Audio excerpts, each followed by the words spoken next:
नमस्कार, मी कविता धकाते. आपण बघत आहात CTV न्यूज. नजर प्रत्येक बातमीवर.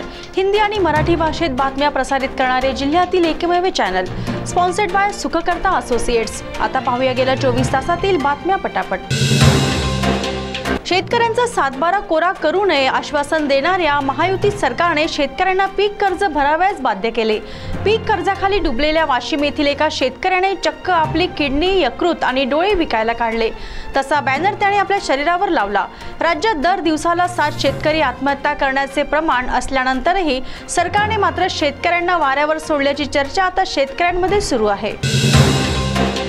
या बुलेटिन मधील दुसरी बातमी सुद्धा शेतकऱ्याच्या संदर्भात असून शासकीय अधिकारी शेतकऱ्यांची कशी पिळवणूक करतात याचे उत्तम उदाहरण समोर आले आहे.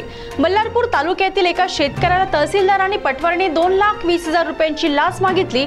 भीतीपोटी त्याने 1,20,000 दिले, परंतु उर्वरित 1 लाखासाठी तहसीलदाराने त्याच्या मागे तगादा लावला होता. शेवटी हा प्रकार असह्य होऊन त्याने लाचलुचपत प्रतिबंधक विभागाकडे तक्रार केली. त्यानंतर सापळा रचत लाचलुचपत प्रतिबंधक विभागाने तहसीलदार अभय गायकवाड यास अटक केली आणि तलाठी सचिन पुकळे मात्र फरार झाला.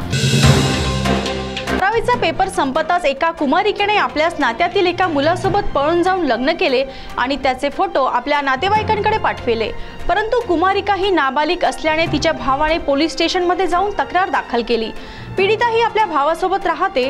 रात्री दोघेही बहीण भाऊ झोपी गेले, परंतु सकाळी भावाला जेव्हा जाग आली तेव्हा बहीण आढळून न आल्याने त्याने इतरत्र चौकशी केली, परंतु त्याला तिचे लग्न झालेले फोटो दाखवताच त्यांनी सरळ पोलीस स्टेशन गाठले. सध्या बाजारात सोन्याच्या दरात तेजी असल्याने नकली सोने विकणाऱ्यांची टोळी सक्रिय झाली आहे. ग्राहकांना नकली सोने हे असली सोने असल्याची बतावणी करून कमी किमतीत देतो असे सांगून गंडवण्याचे प्रकार सुरू आहे. राजुरा येथे प्रशांत माणूसमारे याला 5 लाखांनी गंडविण्यात आल्याची तक्रार प्रशांत यांनी पोलीस ठाण्यात केली. त्या आधारे पोलिसांनी आरोपींचा शोध घेतला असून 3 जणांकडून 5 लाख रुपये रोख रक्कम हस्तगत केली आहे.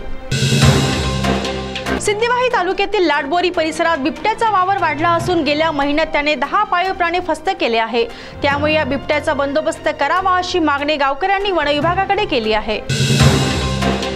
चंद्रपूर जिल्ह्यात एका मंदिरात अस्वल शिरल्याची घटना घडली होती. या मंदिरात अस्वलाने चक्क घंटी वाजवण्याचा प्रकारही घडला होता. अशीच एक घटना वर्धा जिल्ह्यातून समोर येत असून यामध्ये अस्वलाने मंदिरात शिरकाव करून मंदिरातील मूर्तीची तोडफोड केल्याची घटना उघडकीस आली आहे. राज्यात आता लवकरच ई-बाईक सेवा सुरू होणार असून ज्या शहराची लोकसंख्या 1 लाखाच्या वर आहे तिथे ई-बाईक टॅक्सी म्हणून वापरण्यास मान्यता देण्यात आली आहे.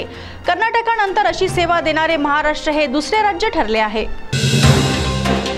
चंद्रपूर जिल्ह्यात मागील 5 वर्षात 41 बालविवाह रोखण्यात जिल्हा महिला आणि बाल विकास विभागाला यश आले आहे, तर 7 प्रकरणात गुन्हा दाखल करण्यात आला. बालविवाह प्रकरणात चंद्रपूर जिल्ह्यातील चंद्रपूर, नागभीड, मूल, सावली, वरोरा, जिवती, कोरपणा तालुका आघाडीवर आहेत. पंतप्रधान नरेंद्र मोदी नागपूरमध्ये येऊन गेल्यानंतर त्यांच्या निवृत्तीबद्दल चर्चेला जोर आला असून यावर विविध राजकारणी आपापली मतं मांडताना दिसून येत आहेत. एकीकडे भारतीय जनता पक्ष वयाच्या 75व्या वर्षानंतर राजकारणी व्यक्तीने निवृत्त झाले पाहिजे या मताचा पुरस्कार करीत असला तरी प्रदेशाध्यक्ष बावनकुळे यांनी मात्र मोदी 97 वर्ष होतपर्यंत पंतप्रधान राहतील असा उच्चार केला. त्यामुळे अनेकांच्या भुवया उंचवल्या असून बावनकुळे यांना पक्षादेश मान्य नाही का असा सूरही उमटू लागला. शिवसेना उद्धव ठाकरे गटाच्या युवासेना जिल्हा प्रमुख विक्रांत सहारे यांच्या विरोधात एका कंपनीच्या प्रकल्प व्यवस्थापकांना 5 लाख रुपयांची खंडणी मागितल्या प्रकरणी रामनगर पोलीस ठाण्यात गुन्हा दाखल करण्यात आला आहे. विशेष म्हणजे सहारेला गेल्या वर्षी जिवंत काडतूस व देशी कट्ट्यासह अटक करण्यात आली होती.